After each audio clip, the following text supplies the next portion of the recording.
Welcome back, everybody. You're watching the Vintage Sewing Machine Garage YouTube channel, and you are looking at a machine that you've seen sometime back when I procured it. This is a very well used and somewhat forlorn looking Singer 301A in black with the long extension over here. I bought this machine, I think I bid on it, and it does have its original bobbin case, and you've all heard me say how important that is, given what these bobbin cases go for. This machine, of course, is missing. Someone had put in a makeshift thread guide, or some wire didn't work. So, and then of course we're missing the bobbin spool pin down here for the bobbin winder. And what else? This machine is just a really big mess. Not just aesthetically, its finish has got problems, but it was covered in dust. But you know me, I can't pass on such a wonderful machine, legendary machine that Singer made. And for whatever reason, I can't remember if I did this. I think someone else put a new bobbin winder tire on it, but because I don't think I did this. But it's kind of odd that that's new, but everything else looks awful.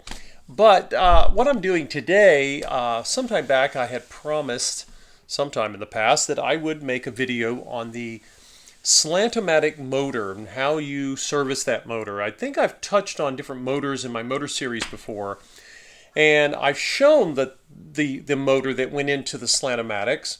That, of course, is the 300 series, the 400, the 500, and the 600 series, which I believe Singer began to call the touch and sew models.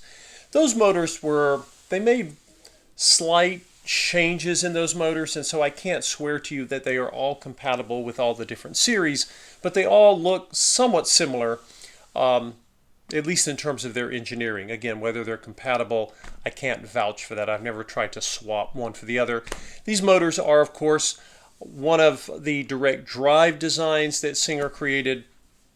Singer had created I believe its first direct drive motor design for home sewing machines with models like the Singer 101 and its more famous successor, the 201.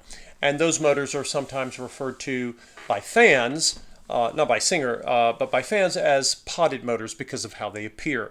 The quality of those potted quote-unquote direct drive motors is wonderful, as is the quality of the motors that go in the slant-o-matics, with the biggest difference being that the slant-o-matic design is much easier to get to and service. If you've ever serviced a potted motor, you know what I'm talking about. So I wanted to make, I'm not going to do all of this in one video. It would probably be 3 hours long, but I'm going to make this series. This is part of the motor series of videos I have, but I want to focus on what is arguably one of the best motors ever made for a sewing machine in history. And so I'm going to talk about that motor. I'll show you how I'm going to start this process, gently lay the machine over onto its backside. And as you would expect, I think I showed this machine when I first got it and showed you all its sort of sad condition. It, of course, has rubber is not inert, unlike the metals you see here. The rubber has broken down on the rubber feet. I don't even know, these may be the original feet, but anyway, the rubber basically has collapsed.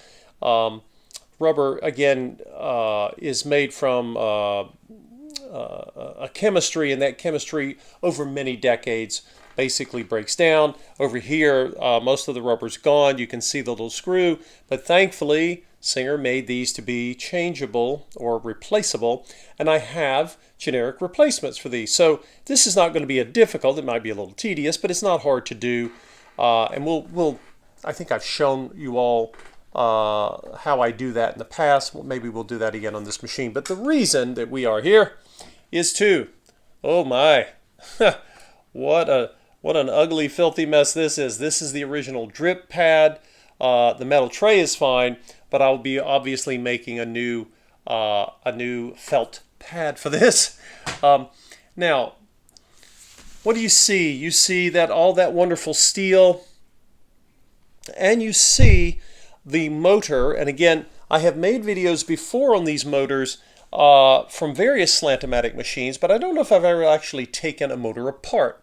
Now, over time, and this is really common with lots of sewing machine motors from multiple manufacturers, including Singer, the further back you go, you will often see little ports. This little metal, it's actually a piece of aluminum tubing, and it's a port that holds a felt, and that is where you would put grease, and you could simply go in and add grease to the felt. As the years went by, Singer was still using this motor design. They got rid of the ports, and they created what I suspect were lifetime lubrication for the bearings. They can, I believe, be, you have to disassemble the entire motor in order to possibly grease what are, their bearings are actually on the other side of the motor in the top. There is a bearing up there. Down below here, I believe we have a bushing. And of course a bushing, think of a bushing as a sort of a cylinder, like a cylinder sleeve that a shaft rotates inside of. It of course needs grease, and I believe that is what this is. Anyway, they eventually did away with this, so if you don't have a port and there's no hole in this little button end of the motor, you know that you have one of the later versions, or certainly later than this one. So, as I've done in other videos before, again, compared to the potted motor design, oh my gosh, the hours it takes to overhaul those motors is extraordinary.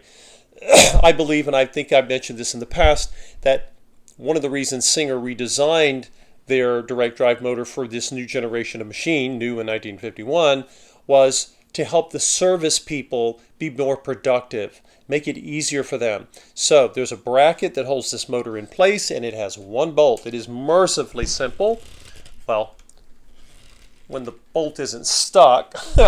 Now I have good screwdriver tips here, but I'm going to go ahead and see if I can get a little more leverage here with my little mini ratchet here. And if this doesn't work, I can always use a penetrant or something to loosen this bolt. It's very possible, by the way, this bolt was put in 1951, and it may never have been touched since. I don't know. It's unlikely because, like I said, these motors, other than replacing, and by the way, you can access the brushes down here. I don't know if the original service people removed the motor to deal with the brushes, but I like to. Well, no. There we go. It did move for me. Again, when you have a bolt that's tight, you want to be careful with it to make sure that you don't strip it. If it's fighting you that badly, it's usually a good idea to go ahead and put some penetrant oil. But this did move for me, thankfully. And once it's loose enough, I don't really need the ratchet anymore. I often find it interesting when you're disassembling something that may never have been opened since the day it was put together.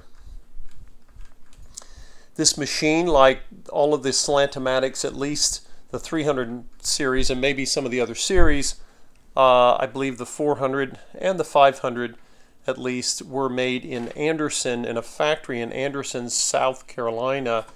Now, there's your bolt, and by the way, this machine, I have it sitting on this, some sort of, I don't know, it was designed for putting in a kitchen to rest drying dishes on or something, but it has kind of a loop pile to it. When you're doing machine work, it's a very wise thing to either, if you don't have this, just get yourself an old towel and fold it.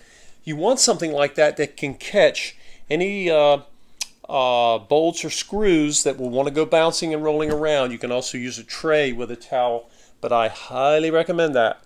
Now, this bracket, just magnificent, just comes out so beautifully and easily. And oh, look, I got dust bunnies in here. Wow. Look at that. I've got a combination of felt and oil. Oh, lovely stuff. Well, you know what? It's even more likely this thing has never been taken apart since then.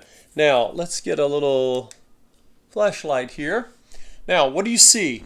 I'm going to zoom in here for a little bit for you folks. I think I've made so many videos, I don't always remember what I've talked about in the past one, so just in case. Now there are basically two wires that go to this motor. If you don't think you can remember which goes where, take a picture, right? Red is on the right side, the black's on the left. And unless someone has messed with them, I have never turned this machine on. But anyway, you want to unplug them and be careful. Don't pull by the wire because you don't want to damage this piece. Remember, these little pieces are they've held up fairly well over the years. I don't know if I've ever had a bad one. However, don't forget that it may have been sitting there for, what, 75 years almost now? So let's make sure that we don't cause any issues. So I'm going to take a pair of needle nose and very gently, I'm not squishing it, I just want to kind of grab hold of it, don't crush it, just enough pressure to hold it and pull it. And it should come off for us just like that, no problem. Okay? And then we'll do the same with the black one. They're not screwed on, they're just literally put on there with pressure. So again, we can take a photo, and that way we know that which wire goes where. And you can see, of course, they were using brass back then. How nice.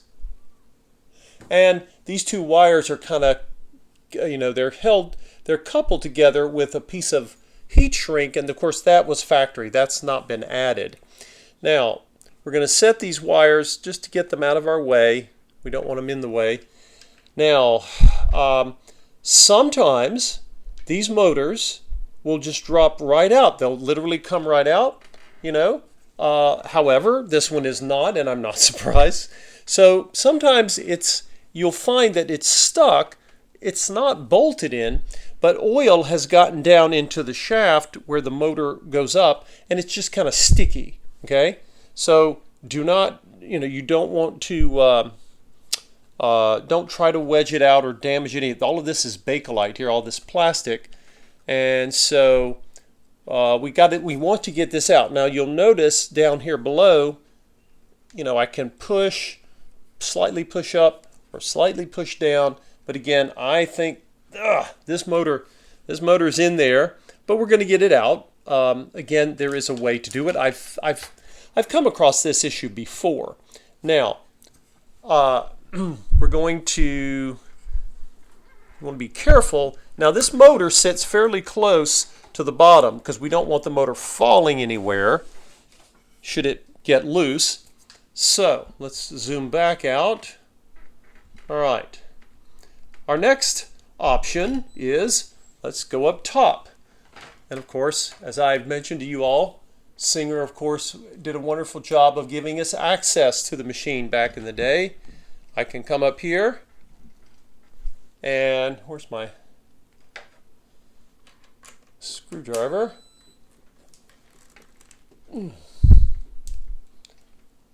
And I've just got two bolts that I need to get out in order to get the lid off. If this were a newer machine, chances are you couldn't take the lid off, or you'd need a special tool to do so. One of the reasons that new machines frustrate me and why I don't overhaul them, that there are many other reasons. Okay, I've got my two bolts. These bolts are great. I don't want to have to lose them or replace them, so put them in a box or somewhere where you're not going to have to go hunting for them later. Now, I'm lifting off the lid here. It comes right off. And I'm going to tilt the machine toward you so you can kind of see what I'm seeing. Sometimes these machines are quite clean, but this one is, it turns and all. I'm not aware that there's a problem with the machine yet. It's not really wanting. I've got tangles and things down in the bobbin area to fix, but you can see it's got some haze of grease, old grease. There's some oil down in here. Someone had put some grease on the very top. Now, if you look, you will see this. Get my flashlight here to behave. If you look closely, you will see here, what do you see? You'll see better if I zoom in for you.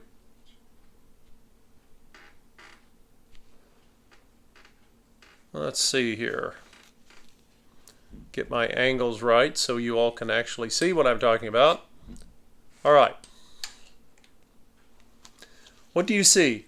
Facing toward us is basically a worm gear. You're looking at the top of it, and it's right there. And it is actually intersecting with the textolite gear of the hand wheel. So you see two gears, right? You see this one right here, that's the textolite, and then at the very, basically pointing toward us like a tube is the worm gear. I don't know if you can see, maybe a little bit better angle here from the side. You can see that worm gear. And at the bottom of that worm gear, where you see the steel floor there, that's where our bearing is. Now, what are we going to do to get the motor out?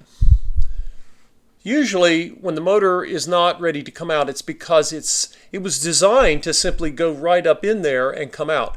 But I think this oil has made kind of a pasty glue. So we're going to get the motor out by gently coaxing it to come out. Again, we want to be extra careful.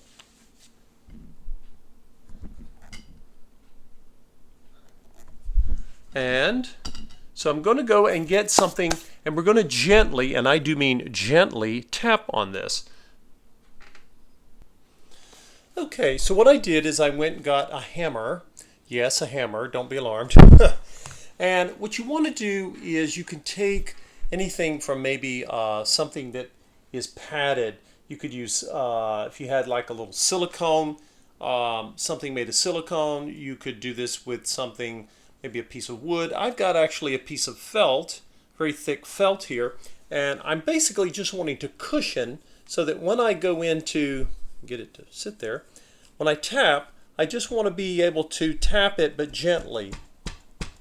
And of course, I want to be careful not to hit the machine with the hammer. This hammer actually may be too wide for what I need, so I can then look at other options. I can even take maybe the narrow head of a screwdriver and tap that. But what I'm trying to do is tap on the top of this very, very gently. Now, we can apply heat, which might help, but it's kind of hard to get heat where we need to because there's basically a shaft in there that the motor is occupying. So it's a little difficult to get in there with heat. So what am I doing? I'm going to take my felt piece and kind of just prop it here.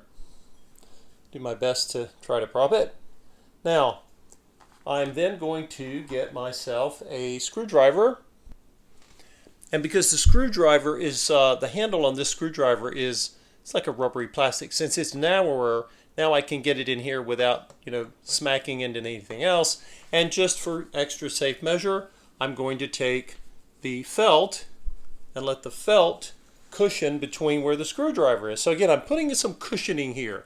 Wanting to be, don't want to be hard on this motor. I'm just trying to gently coax it into moving. And see if I can get a better shot here. And I'm basically going to tap. Let's move the camera back.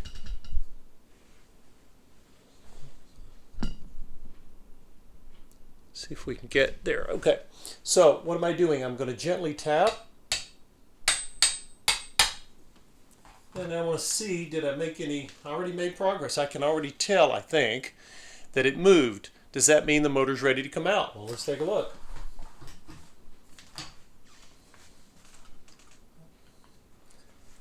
Now, I don't know if any of you folks can see. Well, you can't because I haven't lowered the camera. Let's do that. Aha. So it didn't take much. I barely tapped on it with all that cushioning, and now the motor has released, right? Or at least I thought it did. There we go. And again, it's sticky. It's not caught on something. Well, it is, but due to stickiness. Now, look at that. You see the cylinder? You see the old oil? It acted like a kind of a glue. Well, I'll be cleaning that off because that's not actually part of the lubrication. Here is where I was describing where our bearing is. And let's see. Don't know if you all can see this. Let's lower the camera again. And I'll show you, which I may have done this before again.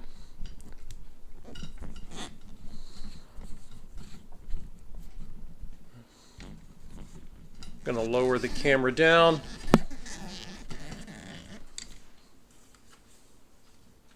You can see with the flashlight here, that's the shaft, right? And it goes all the way to the top where you saw the motor sort of poking its worm gear up at the top there. This is, and you can see oil inside of that cylinder. That's what was causing it to stick. Okay, so I'll just, I'll take a rag and basically clean that and the shaft of the motor with alcohol just to, so we won't be stuck again, pun intended, with the motor stuck in the machine. Now, I'm going to get the machine out of our way because the focus of this series is not the machine itself, but rather the motor. This wonderful motor design that is again one of the finest I think ever put into a domestic sewing machine. So there we have it, everybody. That is the removal of the direct drive motor out of a Singer 301A. Kind of a sticky one, a little dirty, but that doesn't mean the motor is in any good shape. I haven't inspected it yet, and I've never run the motor. But by the way, if you should be one of those few people who get one of these motors and it's got problems, you can try to have it rebuilt, or you can actually get another one because there are so many made, thankfully. Anyway, this was part one, just getting the motor out. Again, it's relatively simple and straightforward. Far more so than the potted motor design. Again, both great motors, but you can see if you've ever dealt with a potted motor or watched videos of people doing so, this is just night and day difference in terms of time and accessibility.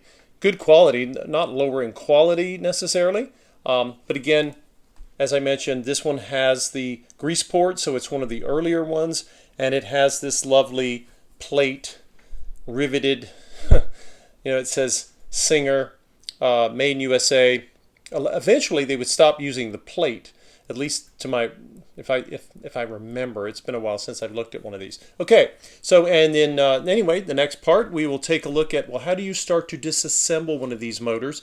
And again, if you've never done it before, as you do this, take photos and keep up with where you put different parts. That way, when you take a photo every time you take a part of it off, then you will want to know the order of how to put things back together, and that way you don't end up with a pile of parts and you're not sure what to do with them. Anyway, thanks for watching, and look for the next part or the next video where we start to disassemble the motor, and then of course there will be other videos where after we disassemble things, we need to assess their condition. And then do we need to clean anything? Do we need to replace anything? What do we need to service? And what are we looking at just to make sure that this motor can continue to have a wonderful, hopefully many more years of life to it. Thanks for watching, everyone.